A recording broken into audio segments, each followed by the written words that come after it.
எனவே ஆட்சி அதிகாரத்தில் இருந்து ஊழல் கரை படிந்தவர்கள் மீது நீங்கள் குற்றச்சாட்டுகளை அள்ளி வீசுகிற பொழுது அந்த குற்றச்சாட்டுகளுக்கு நீங்கள் இரையாகாத மனிதர்களாக இருக்க வேண்டும்.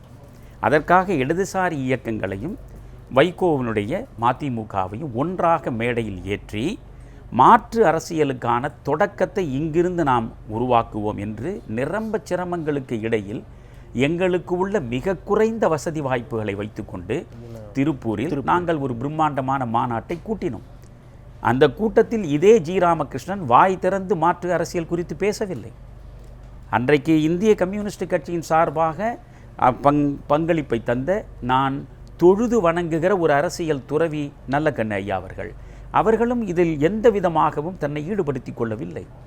காரணம், அவர்களுக்கு திராவிட முன்னேற்றக் கழகம் அல்லது அண்ணா திராவிட முன்னேற்றக் கழகம் இவற்றில் ஏதாவது ஒன்றோடு கூட்டணி வைத்து தேர்தல் களத்திலே சில இடங்களை பெறுவது மட்டும்தான் அவர்களுடைய நோக்கமாக இருந்திருக்கிறது. எனவே என் முயற்சிக்கு அவர்கள் ஒத்து வரவில்லை. அன்று இந்த முயற்சி அரங்கேற வேண்டும் என்று நினைத்தவர் வைகோ. ஆனால் இந்த 2 பேரும் இது குறித்து வாய் திறக்காத நிலையில் வைகோ என்னிடம் மேடையிலேயே கேட்டார், அண்ணா இவர்கள் 2 பேருமே இது குறித்து பேசவில்லை, நான் என்ன செய்வது என்றார். நீங்கள் உங்கள் வசதிக்கு பேசுங்கள் என்று சொன்னேன். ஆக எந்த நோக்கத்திற்காக அந்த மாநாடு கூட்டப்பட்டதோ அந்த நோக்கம் நிறைவேறாமலே அந்த மாநாடு முடிந்து போனது. அன்று தொடங்கி இருக்க வேண்டும். அன்று தொடங்கி இருந்தால் சென்ற நாடாளுமன்ற தேர்தலில் கூட பாரதிய ஜனதா கட்சியின் பக்கம் போய் நிற்க வேண்டிய ஒரு கசந்த நிலை வந்திருக்காது. கொள்கை சார்ந்து, லட்சியம் சார்ந்து, எந்த விமர்சனங்களுக்கும் அப்பாற்பட்டு மிகவும் நேர்மையும் தூய்மையும் துலங்க ஒரு மாற்று அரசியல் அணியை நாம் வளர்த்தெடுத்து கொண்டே போய் சென்ற நாடாளுமன்ற தேர்தலில் அது தோற்று போயிருந்தாலும் வரவிருக்கக்கூடிய சட்டமன்ற தேர்தலில் வலிமை மிக்க ஒரு லட்சியம் சார்ந்த அணியாக அது நெஞ்சுயர்த்தி நிமிர்ந்து பார்த்திருக்க முடியும். அதை அவர்கள் செய்யவில்லை. சரி, இப்பொழுது அவர்கள் இந்த கூட்டணியை அமைத்திருக்கிறார்கள். இந்த கூட்டணியை அமைப்பதற்கு முன்பு அவர்கள் கூட்டு இயக்கம் என்று சொன்னார்கள். நான் அப்பொழுது தோழர் ஜி ராமகிருஷ்ணனிடம் தெளிவாக சொன்னேன், நீங்கள் கூட்டு இயக்கம் என்று ஒன்று சொல்லி நாளைக்கு நீங்கள் தேர்தல் காலத்தில் வந்து நிற்கிற பொழுது விலகி செல்லக்கூடிய வாய்ப்பு வரும் என்ற சந்தேகம் ஏற்படும். எனவே அந்த ஐயத்திற்கிடமில்லாமல் தொடக்கத்திலேயே நீங்கள் கூட்டணியாக மாற்றுங்கள். நீங்கள் 4 கட்சிகளோ 5 கட்சிகளோ, இந்த கட்சிகள் எந்த நிலையிலும் திமுக அதிமுகவோடு ஒட்டோ உறவோ கொள்ளாமல் லட்சியம் சார்ந்து தனித்து களம் காணும், வெற்றி தோல்விகளை குறித்து நாங்கள் கவலைப்படவில்லை என்று அறிவித்துவிட்டு இந்த இயக்கத்தை தொடங்குங்கள் என்றேன். அதற்கு அவர்கள் ஒப்புக்கொள்ளவில்லை. முதலில் கூட்டு இயக்கமாக செல்வோம், பிறகு பார்ப்போம் என்றார்கள். எனக்கு ஐயப்பாடு இருந்து வருகிறேன். எனக்கு ஐயப்பாடு இருந்தது. அந்த ஐயப்பாடு எவ்வளவு உண்மையானது என்பதைத்தான் மனிதநேய மக்கள் கட்சி நிரூபித்தது. மனிதநேய மக்கள் கட்சியில் இருந்து பிறகு விலகி சென்று விட்டது. அப்பொழுது நான் பார்த்தேன், இனி இந்த இயக்கத்தில் நாம் இருந்து யார் யார் எந்தெந்த நேரத்தில் என்னென்ன செய்வார்கள் என்ற அச்சத்தோடு நாம் அரசியலை நடத்த இயலாது. எனவே நாம் களத்தில் தனியாக காந்திய மக்கள் இயக்கம் சார்பாக 25 வேட்பாளர் நிறுத்துவதென்று நிறுத்தி அவர்கள் களத்திற்கு சென்று விட்டார்கள், வாக்குகளை கேட்க தொடங்கிவிட்டார்கள்.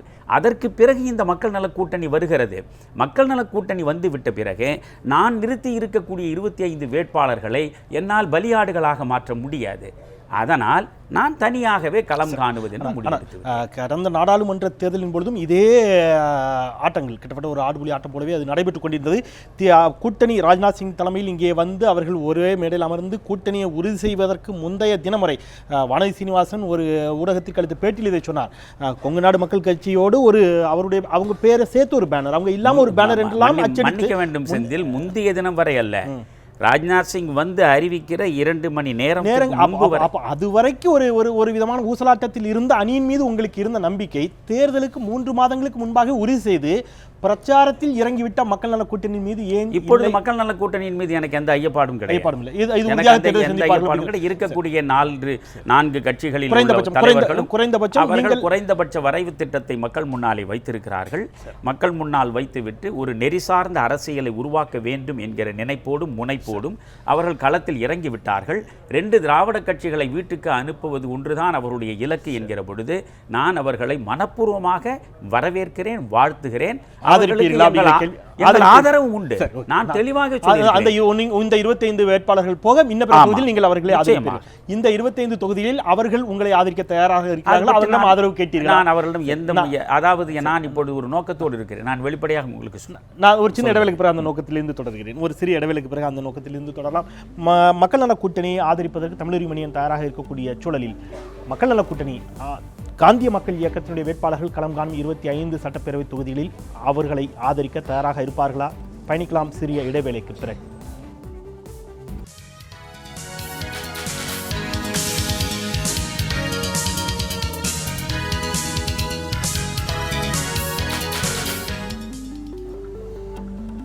மீண்டும் தொடரலாம். இது கேள்வி நேரம். காந்திய மக்கள் இயக்கத்தினுடைய தலைமை ஒருங்கிணைப்பாளர் திரு தமிழர் மணியன் அவர்கள் நம்முடைய கேள்விகளுக்கு பதிலளித்துக் கொண்டிருக்கின்றார்.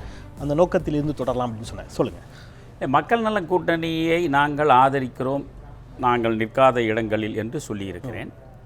அதற்காக நான் மக்கள் நல கூட்டணியிடம் எங்களுடைய 25 வேட்பாளர்களையும் நீங்கள் ஆதரித்துத்தான் தீர வேண்டும் என்று எந்த முன்னிபந்தனையும் வைக்கவில்லை. அவர்கள் ஆதரவையும் நான் வேண்டவில்லை. காரணம், எங்களை பொறுத்தவரையில் காந்திய மக்கள் இயக்கம் என்ற ஒன்று தமிழ்நாட்டிற்கு தேவையா இல்லையா? தமிழருவி மணியன் கடந்த 48 ஆண்டு காலமாக நடந்து வந்திருக்கக்கூடிய அரசியல் பயணத்தில் அவனுடைய பங்களிப்பு இந்த அரசியல் களத்தில் தொடர வேண்டுமா இல்லையா? நேர்மைக்கும் தூய்மைக்கும் ஒழுக்கத்திற்கும் மக்கள் நலன் சார்ந்த சிந்தனைகளுக்கும் தன்னலமற்ற துறவு போன்ற ஒரு வாழ்க்கைக்கும் இன்றைய அரசியலில் இடம் இருக்கிறதா இல்லையா என்று கண்டறிவதற்காகத்தான் நான் காந்திய மக்கள் இயக்கத்தின் சார்பில் 25 வேட்பாளர் நிறுத்தி இருக்கிறேன். வெற்றி தோல்வி முக்கியமல்ல. வெற்றி தோல்வியை பற்றி நான் கவலைப்படவே இல்லை. இப்பொழுது இந்த மக்கள் நல கூட்டணியில் நான் ஒரு அங்கம் வகித்து வாக்குகளை நான் 25,000 40,000 வாக்குகளை பெற்றால் கூட இது மக்கள் நல கூட்டணியால் கிடைத்த வாக்குகள் தான். காந்திய மக்கள் இயக்கத்திற்கு எங்கே இவ்வளவு வாக்குகள் கிடைக்கும்? தமிழருவி மணியனுக்கு இவ்வளவு வாக்குகளை யார் தருவார்கள் என்று ஏளனம் பேசுவதற்கு இடம் உண்டு. எங்களுக்கு யாருடைய பிச்சையும் தேவையில்லை. மக்கள் மட்டுமே தான் எங்களுக்கு முன்னாலே நிற்கிறார்கள். எனவே வாக்காளர்களாக இருக்கக்கூடியவர்கள் முன்னால் எங்கள் நேர்மையை, எங்கள் லட்சியத்தை, எங்கள் சமூக நோக்கை நாங்கள் வெளிப்படுத்துகிறோம். மதுவற்ற மாநிலம் என்று இன்றைக்கு யார் வேண்டுமானாலும் குரல் கொடுக்கலாம். ஆனால் இந்த தமிழ்நாட்டில் மதுவற்ற மாநிலம் என்ற ஒன்றை மட்டுமே உயிர் மூச்சாக கொண்டு போராட்டங்களும் ஆர்ப்பாட்டங்களும் நடத்தி 18 லட்சம் மாணவ மாணவியர் இளைஞர்களிடம் கல்லூரியாக சென்று மணிக்கணக்கில் விளக்கம் கொடுத்து மதுவின் தீமைகள் குறித்து அவர்களுடைய பெயர்களை மட்டுமல்ல, அவர்களுடைய தொலைபேசி எண்கள் உட்பட 18 லட்சத்துக்கும் மேற்பட்டவர்களிடம் வாங்கி இந்த கலால்துறை அமைச்சர் நத்தம் விஸ்வநாதனிடம் நேரடியாக கொடுத்து இதற்காகவே உயிர் மூச்சை நாங்கள் ஏராளமாக செலவழித்தவர்கள். எனவே இந்த மதுவற்ற மாநிலம் குறித்து நாங்கள் அதிகமாக உங்களுக்கான அந்த எங்களுடைய மதுவற்ற மாநிலம், ஊழலற்ற நிர்வாகம் என்ற இரண்டையும் பேசுவதற்கு முழு தகுதி உள்ளவர்கள். தமிழர் மணியன் அவர்களுடைய பொது வாழ்க்கையை எடைதூக்கி பார்த்து எங்களை ஆதரிப்பவர்கள் ஆதரிக்கட்டும் அப்படிங்கிற வாதம் வைக்கப்படுகின்ற பொழுது தமிழர் மணியன் நேரடியாக தேர்தல் களம் காண இல்லை. தமிழர் மணியனுக்கு தான் எந்த ஆசையும் இல்லையே. இல்லை, நீங்க நான் கேட்கறது, நீங்க உங்களுடைய சார்பாக ஒரு வேட்பாளரை நிறுத்துகின்ற பொழுது அதற்காக கிடைக்கக்கூடிய வாக்குகளை விட நீங்கள் நேரடியாக களத்தில் இறங்குகின்ற பொழுது நீங்கள் சார்ந்திருக்கக்கூடிய உங்களுடைய பொது வாழ்க்கையின் மீதான மதிப்பீட்டை இன்னும் சரியாக நீங்கள் அளவீடு செய்து கொள்ள முடியும். இல்லை, என்னுடைய தலைமையின் கீழ் இயங்கக்கூடிய ஒரு இயக்கத்திற்கு வரக்கூடிய ஆதரவு என்பது எனக்கான ஆதரவு தான். எனவே அங்கே 5000 வாக்குகள் கிடைக்கின்றனவா, 10,000 வாக்குகள் கிடைக்கின்றனவா, இல்லை 500 வாக்குகள் கிடைக்கின்றனவா என்பது வாக்காளர்கள் எடுக்க வேண்டிய முடிவு. வாக்காளர்கள், இப்பொழுது நான் சொல்கிறேன், வெளிப்படையாக சொல்கிறேன், எனக்கு மறைப்பதற்கு என் பொது வாழ்விலும் சரி தனி வாழ்விலும் சரி ஒன்றும் கிடையாது. இப்பொழுது 25 இடங்களில் என் வேட்பாளர்கள் நிறுத்தப்பட்டிருக்கிறார்கள். ஒரு தொகுதியில் 1.5 லட்சத்திலிருந்து 2 லட்சம் 2,50,000 வரையில் வாக்குகள் இருக்கும். இந்த 2,50,000 வாக்குகளில் ஒரு 1,80,000 வாக்குகள் பதிவாகுவதாக வைத்துக் கொள்ளுங்கள். 1,80,000 வாக்குகளில் ஒரு 8,000 வாக்குகளாவது அல்லது ஒரு 5,000 வாக்குகளாவது காந்திய மக்கள் இயக்கத்திற்கு வந்து விரும்பி நல்லன நடக்க வேண்டும், நல்லவர்கள் அரசியல் களத்தில் தொடர்ந்து இயங்க வேண்டும் என்று முடிவெடுத்து வாக்களித்தால் நான் பார்ப்பேன். இந்த நிலையிலும் இந்த இவ்வளவு மோசமான சீரழிந்த சூழலில் பணம் இல்லாமல், சாதியை முன்னிறுத்தாமல், மதத்தை முன்னிறுத்தாமல், எந்த மக்களை பிரிக்கக்கூடிய எந்த ஒரு தவறான அணுகுமுறையையும் கையாளாமல் நேர்மை சார்ந்து நாம் நின்றிருக்கிறோம். எந்த பணபலமும் இல்லை. ஆனால் 5,000 வாக்குகள் கிடைத்திருக்கின்றன. இது ஒரு தொடக்கம் என்று நான் அங்கிருந்து தொடங்குவேன். அப்படி எதுவுமே கிடைக்கவில்லை, புற்றாக புறக்கணிக்கப்படுகிறேன் என்று வைத்துக் கொள்ளுங்கள், இந்த அரசியலை விட்டு முற்றாக விலகி விடுவேன். நீங்கள் ஒரு தமிழகத்தினுடைய அரசியலை மிக நன்காக அறிந்தவர், தேசிய அரசியலை அறிந்தவர், மிகப்பெரிய வாசிக்கக்கூடியவர், ஒரு முக்கிய ஆளுமை. உங்களுக்கு தெரியாதல்ல, சட்டப்பேரவை தேர்தலில் சிறிய இயக்கங்களை கூட 2 திராவிட கட்சிகளும் கூட்டணியில் சேர்த்துக் கொள்வதற்கான காரணம் ஒரு 500 வாக்குகள் கூட வெற்றி தோல்வியை தீர்மானிக்கும். அப்படிங்கிற பட்சத்தில் நீங்கள் சொல்றீங்க ஒரு 8000 வாக்குகள் அல்லது ஒரு 5000 வாக்குகள் எனக்காக விழுந்தால் கூட, இந்த கொள்கைக்காக விழுந்தால் கூட அது எங்களுக்கான வெற்றி அப்படின்னு சொன்னால், ஒரு வாதத்திற்காக கேட்கிறேன், நீங்கள் இன்னொரு புறம் ஆதரிக்கக்கூடிய மக்கள் நல கூட்டணிக்கு நீங்கள் ஆதரித்தீர்கள் சொன்னால் இந்த 5000 வாக்கு அவர்களுக்கு செல்லக்கூடும். ஒரு 500 வாக்குகள் வித்தியாசத்தில் மக்கள் நல கூட்டணியுடைய வேட்பாளர் ஒரு தொகுதியை தோக்குறாரு, திமுகவோ அதிமுக அந்த தொகுதியில் வெற்றி பெறுகிறது என்று சொன்னால் அந்த குற்ற உணர்ச்சி உங்களுக்கு தானே வரும்? நிச்சயமாக கிடையாது. நீங்கள் தானே இந்த வாக்குகளை பிரித்திருக்கிறீர்கள். நீங்கள் அதாவது மக்கள் நல கூட்டணியினுடைய முன்னேற்றத்திற்கு, அதனுடைய வெற்றிக்கு தமிழறிவு மணியன் சிந்திக்க வேண்டும், தமிழறிவு மணியன் உழைக்க வேண்டும். ஆனால் காந்திய மக்கள் இயக்கத்தின் பக்கம் மக்கள் நல கூட்டணி தன்னுடைய பார்வையை திருப்பாது என்றால் அது என்ன? கேட்கலாம், நீங்கள் ஆதரவு கேட்டீங்களா அவங்ககிட்ட? அதாவது 25 தொகுதிகளில் நாங்கள் ஏற்கனவே களத்தில் நிற்கிறோம். எங்கள் வேட்பாளர்கள் வாக்காளர்களை சந்தித்து வாக்குகளை கேட்க தொடங்கிவிட்டார்கள். எனவே அந்த 25 இடங்களிலிருந்து ஒரு இடத்திலும் நாங்கள் என்னுடைய வேட்பாளரை நான் திரும்ப பெறப்போவதில்லை. இந்த 25 இடங்கள் தவிர்த்து மற்ற இடங்களில் உங்களுக்கு ஆதரவளிக்க நாங்கள் தயார் என்று நான் தெளிவாக சொல்லுகிற பொழுது, இந்த 25 இடங்களிலும் நீங்கள் நிற்பதை நாங்கள் வரவேற்கிறோம் என்று அவர்கள் சொல்லியிருக்க வேண்டும். நீங்கள் நில்லுங்கள், உங்களுக்கு நாங்கள் ஆதரவளிக்கிறோம் என்று சொல்லக்கூடிய அந்த பெருந்தன்மை அவர்களிடம் இல்லாத போது, அவர்களை பற்றி மட்டுமே சிந்தித்து, அவர்களுக்காகவே வியர்வை சிந்தி, அவர்களுக்காகவே உழைப்பதற்கு நான் என்ன அடிமையா? ஆனால் காமராஜரின் பெயரை உச்சரித்துக் கொண்டு பாஜகவை ஆதரிக்க தமிழறிவு மணியனால் காமராஜரை ஆதரித்திருக்கிறார். அதுதான் வரலாறு தெரியாது பாஜகவை. காமராஜர் ஆதரித்து இந்த பாரதிய ஜனதா கட்சி தான் நேற்றைய Jana Sangh save India save democracy என்று அந்த குரலை கொடுத்து 1971 அன்றைக்கு இருந்த எமர்ஜென்சி சூழல் இப்பொழுது இருக்கிறதா உணர்கிறீர்களா? ஒரு கட்டம், அதாவது இந்த நாட்டினுடைய அடிப்படை உரிமைகளை சீர்குலைத்த காங்கிரஸை வீழ்த்துவதற்கு பாரதிய ஜனதா கட்சியாக இன்று இருப்பது அன்றைக்கு ஜனசங்கம். அதனோடு சேர்ந்து நின்றார்.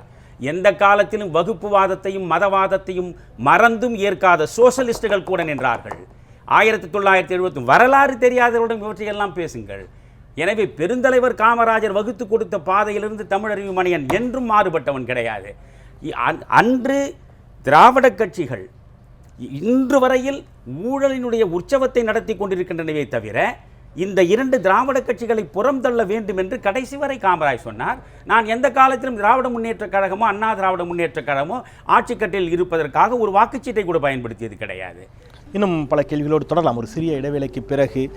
இந்த சட்டப்பேரவை தேர்தலில் ஒற்றை எதிரியாக கடந்த நாடாளுமன்ற தேர்தலில் காங்கிரஸை முன்னிறுத்தியது போல் இந்த சட்டப்பேரவை தேர்தலில் ஒற்றை எதிரியாக தமிழறிவு மணியன் யாரை முன்னிறுத்த விரும்புகிறார்? இன்னும் பல கேள்விகள் காத்திருக்கின்றன. பயணிக்கலாம் சிறிய இடைவேளைக்கு பிறகு.